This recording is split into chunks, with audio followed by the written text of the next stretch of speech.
यहाँ की जमीन इतनी उपजाऊ है कि साल में तीन तीन फसलें होती हैं। पंजाब से लेकर बंगाल तक आज हम भारत का पेट भरने वाले इलाके की सैर करेंगे। नमस्कार, मैं डॉक्टर पीयूष रौतेला, एक डिजास्टर मैनेजमेंट प्रोफेशनल।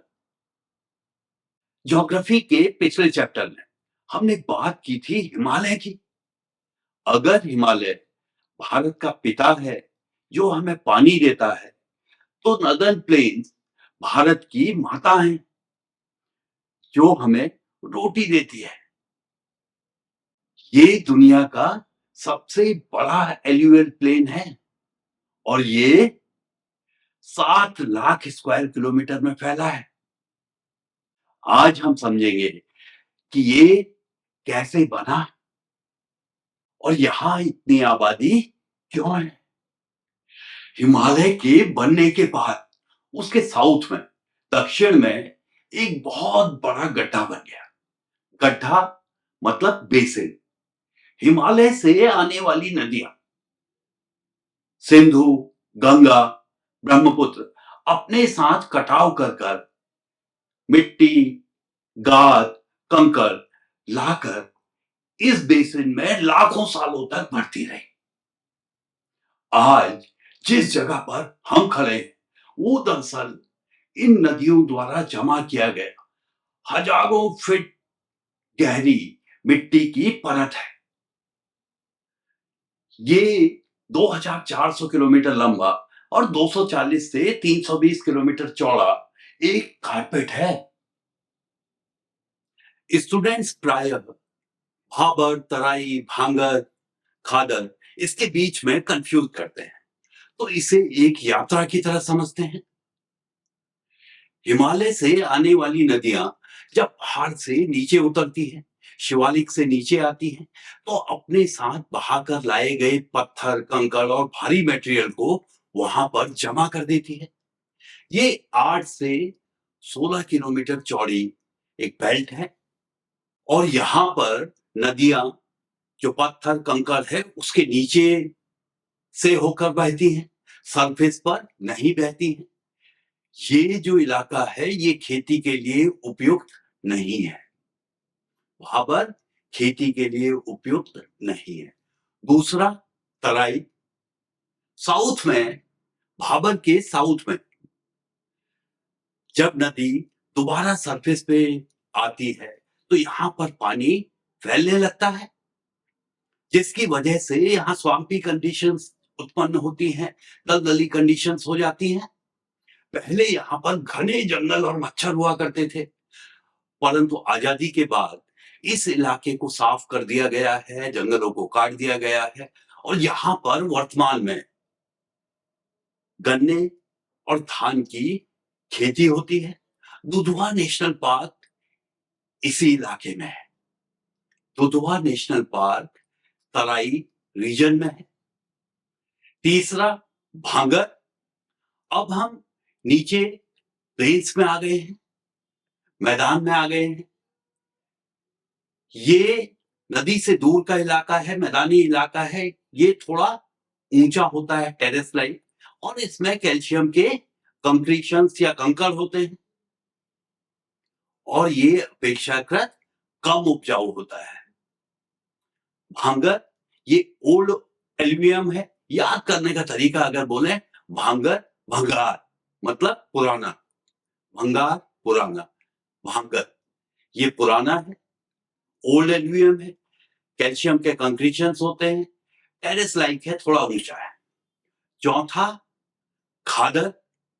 ये नदी के पास की जमीन है, हर साल बाढ़ आती है और यहाँ पर नई मिट्टी जमा होती है। ये बहुत ज्यादा उपजाऊ है।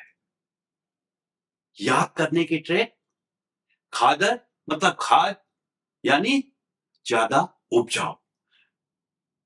तो जैसे जैसे हम हिमालय से नीचे की ओर आते हैं, भाबर, तराई, भांगर, खादर, 4 तरह के हमें जगहें मिलती हैं, 4 तरह के जोन्स मिलते हैं। याद रहेगा ना? इस मैदान को हम 3 भागों में बांटते हैं। सबसे पहले पंजाब प्लेन, ये पश्चिम में है। इसे 5 नदियों की भूमि कहते हैं। झेलम, चिनाब, रावी, ब्यास और सतलज यहां से होकर बहती है। यहां पर ग्रीन रिवॉल्यूशन का आगाज हुआ था। पंजाब और हरियाणा हम सबको गेहूं खिलाते हैं। दूसरा, गैंजेटिक प्लेन, ये घग्गर से लेकर तीस्ता तक फैला हुआ है। हरियाणा, दिल्ली, उत्तर प्रदेश, बिहार और झारखंड का कुछ हिस्सा इसमें आता है। यहाँ पर आबादी बहुत ज्यादा है। तीसरा, ब्रह्मपुत्रा प्लेन्स, ये आसाम में है और यहाँ पर ब्रह्मपुत्र काफी चौड़ी हो जाती है। बीच में कुछ आइलैंड्स बनाती है, जैसे मझोली आइलैंड्स। और यहाँ हर साल काफी बाढ़ आती है, परंतु यहाँ की मिट्टी सोना है। यहाँ धान की खेती बहुत अच्छी होती है। और अगर आबादी की बात करें तो उत्तर प्रदेश और बिहार की आबादी 30 करोड़ से ज्यादा है। आखिर इतनी ज्यादा आबादी क्यों? सबसे पहले, ये मैदानी क्षेत्र है, फ्लैट लैंड है। यहाँ पर घर बनाना, सड़क बनाना, रेल बिछाना सरल है, निर्माण सरल है। दूसरा, यहाँ पर भरपूर पानी और खाना है। तीसरा, अगर भरपूर खाना होगा तो परिवार बड़ा होगा, आबादी ज्यादा होगी।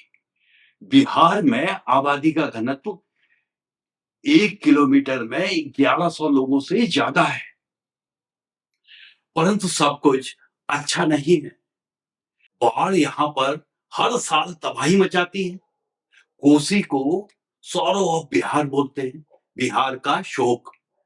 ज्यादा खेती और केमिकल फर्टिलाइजर की यूज की वजह से जमीन खराब हो रही है, सैलिनिटी आ रही है। और हाँ, अगर एग्जाम की बात करें तो एग्जाम में भांगर और खादर के बीच फर्क जरूर पूछा जाता है। तो याद कर लीजिए, भांगर मतलब old alluvium, far from river, less fertile, contains kankar. Khadar, new alluvium, near river, very fertile, renewed every year. तो क्लास 9 के वॉरियर्स, गैंजेटिक प्लेन केवल जमीन नहीं, ये भारत को रोटी देता है, पॉपुलेशन को पालता है और कल्चर को जोड़ता है। तो अगली बार जब रोटी खाओ तो इस जमीन को और यहाँ के किसानों को शुक्रिया जरूर बोलना। कमेंट में लिखो, thank you Gangetic plains. Like ठोको, शेयर करो। और अगला चैप्टर है ग्रेट इंडियन डेजर्ट। रात में एसी और दिन में हीटर फ्री। तब तक जय हिंद, जय किसान, नमस्कार।